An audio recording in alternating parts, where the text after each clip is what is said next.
ഒരിക്കൽ ആ കാറ്റലോണിയ സുവർണ നഗരിയായിരുന്നു. യൊഹാനും ഡിയാഗോയും റൊണാൾഡിഞ്ഞോയുമെല്ലാം മാറ്റു തീർത്ത ആ കാലം. ലിയണൽ മെസ്സിയുടെ ആവിർഭാവം മുതൽ നീണ്ട വർഷക്കാലം കിരീടങ്ങളുടെ കലവറ തീർത്ത ആ സുവർണകാലം.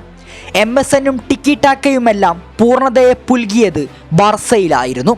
പെപ്പ് ആവിഷ്കരിച്ച സംഘം യൂറോപ്പിനെ അത്ഭുതപ്പെടുത്തിയ കാലം എങ്ങനെ മറക്കാൻ സാധിക്കും? ഇതിഹാസങ്ങൾ അനവധി പന്ത് തട്ടിയ ക്ലബ്ബ് മികച്ച രീതിയിൽ മുന്നോട്ടു പോകവേ മാനേജ്മെന്റിന്റെ ഭാഗത്ത് നിന്ന് വന്ന പല നീക്കങ്ങൾ ടീമിനെ നാശത്തിലേക്ക് നയിച്ചു. ക്ലബിനെ താങ്ങി നിർത്തിയ പലരുടെയും ട്രാൻസ്ഫറുകൾ നമ്മൾ അത്ഭുതത്തോടെ കാണുമ്പോൾ മറുഭാഗത്ത് ബാർസലോണ തകർച്ചയിലേക്ക് കൂപ്പുകുത്തുകയായിരുന്നു.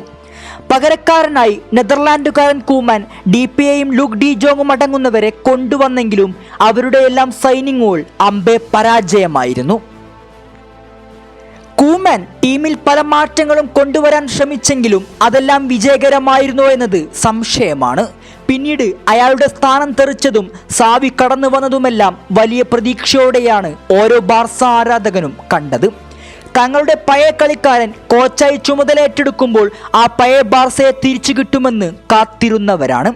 എന്നാൽ അയാൾക്ക് മുമ്പിൽ കാര്യങ്ങൾ ഒട്ടും എളുപ്പമായിരുന്നില്ല.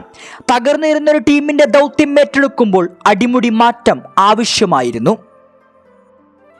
വലിയ തുകക്ക് പുതിയ സൈനിങ്ങുകൾ നടത്തി അതേ താരങ്ങളെ ചെറിയ തുകക്ക് വിറ്റൊഴിക്കുന്ന ക്ലബ്ബ് ചെയ്ത്തികളിൽ നിന്നും സാവി ലാമാസിയയിൽ നിന്നും പുതിയ താരങ്ങളെ ബാർസയുടെ മുഖ്യധാരയിലേക്ക് കൊണ്ടുവന്നു.